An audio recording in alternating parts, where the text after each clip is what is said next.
Give me five. Give me five. Ever give me five. How do you use give me five to supersize and grow your business? Sharon Horne-Ellstrom here with one of my granddaughter's dolls playing high five, give me five, to demonstrate that give me five is something that we culturally nowadays, at least in my neck of the woods, in the middle of America, we use the expression all the time. We use it to greet people. We use it to get people's attention. We use it to celebrate victory. Now, this is a relatively new idiom. It comes from the 20th century. It's an African American expression that comes actually from West Africa, and the communities there have used the hand slapping high five as a tradition to celebrate, to greet people, to communicate,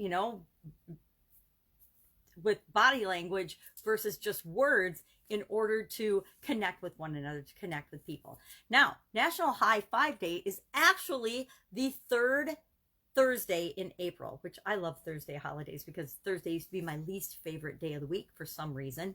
And since 2002, National High Five Day is the third Thursday in April. It's right after tax day, so maybe everybody's high-fiving each other because taxes have already been done. I don't know. It's just a fun... oh, by the way, there's a holiday for High Five Day. That's how popular it is in the United States.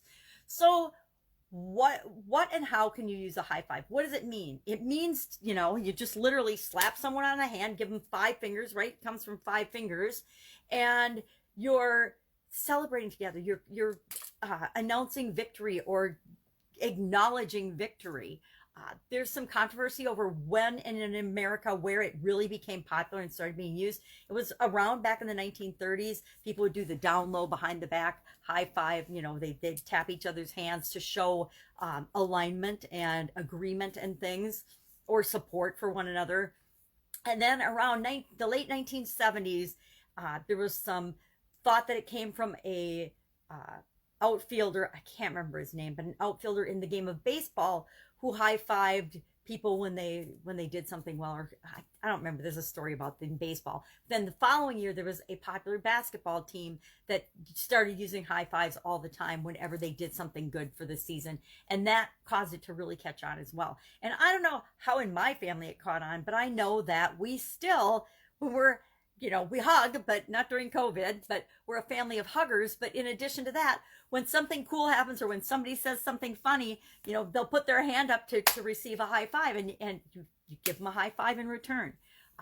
My granddaughter could do high fives before she could walk, before she could talk, before she could hardly do anything. As soon as she could raise her hand, we were teaching her high five, give me a high five.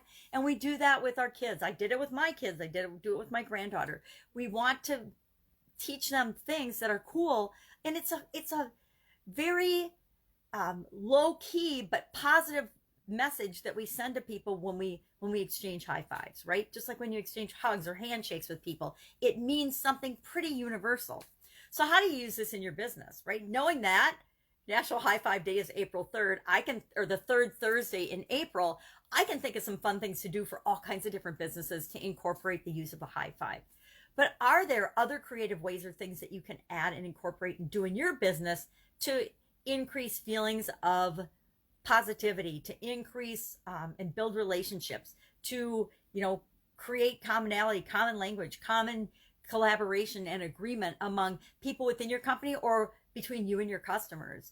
Could you create one? Could you create like a secret handshake? I mean, lots of clubs and lots of organizations have passwords or secret handshakes that make it exclusive to the people that are part of the club or part of the organization or your key customers. Maybe you have different categories, or you have super VIP customers and you give them special perks if they use a particular password. They come into your business, they use the secret password for VIPs, and they get 10% off their purchase or whatever. You can get really creative with it. Another way that I see this playing out is sometimes we have a power move. I personally, when I need to increase my energy or things, or I'm on a walk and I'm dragging, I created a power move that I do, and it instantly gives me more energy. So maybe you could teach your employees or your group or your folks a power move that is unique and special to your organization. But look for ways to acknowledge and greet and celebrate people that is different than what everybody else does, right? Everybody shakes somebody's hand or gives them a hug when they meet them. What if you had your own fun thing that you did and taught people, and they knew that whenever they saw you, they would do it. You know, maybe it's something as simple as put your finger on your cheek or your finger on your nose whenever you meet somebody. I don't know. It could be whatever it is, as unique and special as you are. But look for ways to implement processes and systems and things like this into your business that make it unique, make it awesome, make it a great place and with great practices that people love to work and be a part of the organization. So that's our idiom today. Give me 5. I would love to know your experience with it. Sometimes my kids will say, "Give me 5," meaning, "Give me $5, Mom. I want $5. I don't want a high five. I want you to give me some money so I can go do something fun." At least when they were younger, that's what they would do. So, you know, more like nowadays, it would be like, "Give me 50, Mom. Give me 100 or whatever, hundo or whatever they call it." I have trouble keeping up. So that's our idiom for today. Share your experience with it in the comments below, and know that I will be with you tomorrow with another interesting idiom. What does it mean? Where does it come from? And how might you use it in your business right now? Take care. Have fun.